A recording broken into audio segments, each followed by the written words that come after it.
የተዋወቅነው የኮቪድ ሰዓት ላይ ነበረ። ኮቪድ እንደገባ ነገር ነበረ። ራይድ ነበር የሚሰራው። ከዛ በሚቀጥለው ቀን ደወለ ምናምን ነገር ማውራት ጀመረ። ቴሌግራም ላይ እናወራለን፣ አልፎ አልፎ ደግሞ ይደውላል። ጠየቀኝ፣ ነገርኩት ምናምን። ከዛ ቤት በኩል ነው ግን ምናምን አይነት ነገር ምናምን አለኝ። ከዛ ልክ ልደቴ ሲደርስ የጊፍት ባስኬት ላከልኝ ማለት ነው። ኢት ዋዝ ሶ ናይስ። በጣም አይ ዋዝ ሪሊ ሃፒ ምናምን ነገር እና መጀመሪያ አካባቢ እንዴት እንትን እንደነበረ የምነግራችሁ በጣም he was so caring, he was so በቃ በጣም ያዳምጣል ምናምን የምወዳቸውን ነገሮች ያውቃል። he asks እና በቃ completely different personality በጣም the nicest person ነበረ ማለት ነው። ከዛ ያንን ጊፍት ላከልኝ። I was so interested በቃ በጣም ነበር ደስ ያለኝ ምናምን ነገር you know he pays attention እና በቃ it's interesting። ከዛ በኋላ after some time እንገናኝ ምናምን ነገር አለኝ እና ኮቪድ ስለነበር እኔ ብዙም አልወጣም ነበር፣ ፈራ ነበር። ከዛ በኋላ ተገናኘን ማለት ነው። it was nice, it was በጣም thoughtful በጣም አሪፍ ነበረ። እንዳልኳችሁ he listened እና every ሞደውን ነገር ያውቅ ነበረ። በደንብ ኮሚኒኬት እናደርግ ነበረ ምናምን ነገር ማለት ነው። ከዛ በኋላ ስራ ጀመርኩኝ እኔ ከትንሽ ጊዜ በኋላ እና ያው ወደ ስራ ቦታ ሲሄድ ምናምን ነገር አንዳንዴ ያደርሰኛል፣ እራሱ መጥቶ ይመልሰኛል ምናምን ነገር። ከዛ በኋላ ግን የሆነ ባህሪው ነገር ሲቀየር ምናምን ነገር አየሁኝ።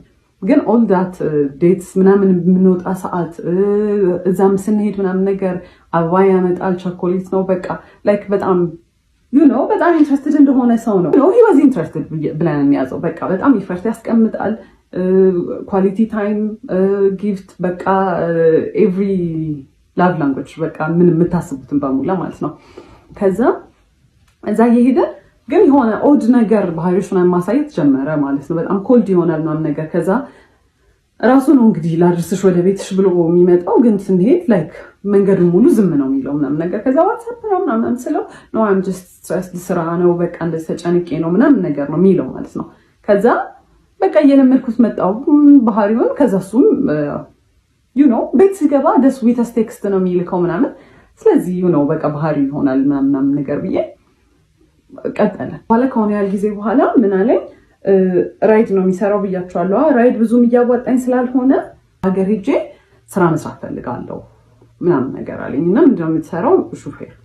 እኔ ሎንግ ዲስታንስ የምፈልግ ሰው አይደለሁም።